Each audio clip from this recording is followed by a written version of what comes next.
What am YouTube? Welcome back to Logix Lens Gaming. Today, let's look through the lens of this new Nintendo Switch OLED. Before we get into the video, I just need y'all to do me a favor real quick. Can you subscribe, like, leave a comment for whatever you feel you want to say right now, or forever you feel like you want to put your input in throughout the whole video. So when we kick this off, I'm finna play y'all the trailer. I'm gonna talk about what's in it, and you can just look at the trailer, and we're gonna just discuss the ups and downs of this new Switch. First things first, the name, I don't understand what the problem was with like a Switch Pro. I mean, yeah, Sony uses it for their console, but it's like well, you know what? I know why they didn't call it a Pro. They didn't call it a Pro because there's no real upgrade. It's a better screen. To me, I would not consider a real substantial upgrade, especially it's considering the fact that it's only in dock mode. I'm gonna get into that a little bit later in the video, but there you go. You got the OLED name. You got a 7-inch screen, which is just 0.8 inches bigger than the last model. As you can see, they can't really harp on much, but this better screen that you really don't fully get to experience until you actually have it for an extra $50. You have the new wider adjustable stand, which I'm not too mad at. The wider stand was definitely needed. That flimsy thing that I guess was supposed to be a kickstand didn't suffice whatsoever. I know I never ever used it. You really can't experience an enhanced audio until you actually have it as well. You're still showing me things that my other Switch can do. It's nothing that is making me feel like I have to go spend another $350 to get this. This new color. I like the white and black. The LAN port. This LAN port thing. I'm sorry. The PS3 had a LAN port. Why didn't y'all have this with the Wii? Nintendo, it baffles me how much they try to purposefully stay behind to then add something later like it's something that we should be jumping up and down about. Why is a LAN port? Why wasn't it in the first Switch? Why do y'all feel like that's a new accessory or something that we should be experiencing for the first time? It's 2021. First of all, the Switch is already somewhat outdated. I love my Switch. Everybody that has a Switch love their Switch, but the console truly does feel outdated, and there's nothing wrong with that. But if you're gonna release a new model on October 8th, you need to at least have something that makes me feel like I should either upgrade, or if I don't have one, get this new one. I just don't think that they put enough time and thought into this. I feel like if this is the route that we're gonna go, then they should have just completely waited and released an entirely new console. So first, I'll lead with the good. I do like the kickstand. I think that was a good improvement.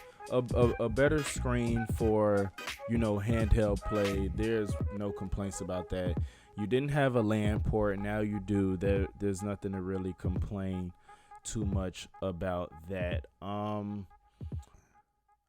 Yeah. So let me show you guys something, just so for you get a visual idea of what this Switch has to offer.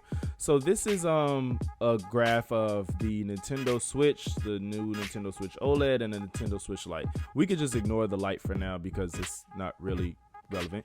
The bold highlighted parts are what's upgraded. Yeah. 3 things in this section. I'm sorry, there is another section, but don't get your hopes up. I mentioned earlier, you have a bigger screen. You have a bigger screen. Oh, I'm sorry. Higher. It weighs a little bit more, since it has a bigger screen, and then it has a bigger screen. We went from 32 gigabytes of storage to 64. Now you can add one more AAA to your Switch. It's not like the games are only 1 gig each, especially our bigger titles. I don't know what was wrong with adding 120. You know, the console has so much old hardware that you would think the small things shouldn't be that much of an issue, especially when we know how much money that Nintendo brings in on a yearly basis. And then we have, you know, the last bit of what was upgraded. Again, they're mentioning the size with the dock. It, you know, it's just a little less deep. You guys, and it's 0.1 inch longer. It weighs less. I guess the dock weighs less. You know, don't have to lug that thing around anymore. And again, we just have the LAN. You know, yeah, you can now have LAN with your Switch. Nintendo, I'm not gonna leave y'all hanging. Let's just talk about the things you could have added. You could have added 4K when this thing was docked. I don't know why that's such a big deal.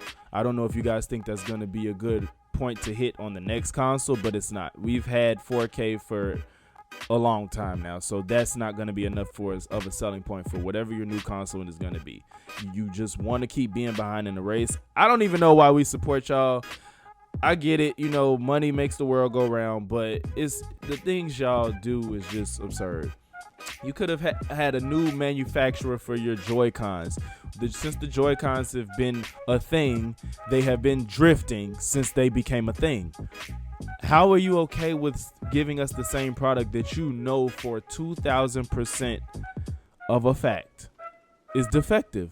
It makes no sense. It's not like there's two people complaining about this. This is literally an issue to where you had to change your policy for people to send them in for you guys to fix them. People are making this is a profit for people. Literally, you could go on OfferUp or Fiverr or something, anything, and find somebody like, yeah, I fixed Nintendo Switch Joy-Cons. People should not be able to make a profit off of you guys' fuck up. That makes no sense. The storage is it's abysmal. You can fit one, maybe two more big games on your console. You know, you guys want to allow us to play bigger and better games on your console, which already have trouble running on the old hardware, and yet you can't even give us the storage to add more. Like I said, I bought a 64 gig storage card after I downloaded 4 games, and maybe 5, and I didn't even have any major AAA games at that point, and I needed space. So what do you think is gonna happen when you add this twice as much storage from only 32? That's not a big difference. And this one isn't criminally harmful, but you know, a D-pad versus the buttons on the Joy-Cons. I think some people would benefit from a D-pad. I know I would personally.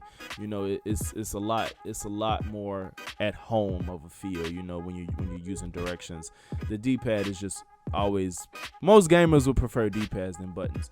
You know, am I gonna get this new Switch? No. Do you want to get this new Switch? Go ahead if you want to. I mean, if you don't have one, I guess that's $50. But keep in mind, you already are in the Xbox Series S territory at that point. You know, you could just get that, and I'm sure it'll be a much better experience. You know, I'm not the biggest Xbox fan, but it'll be a better experience. You know, I believe it's $400. You're $50 under there.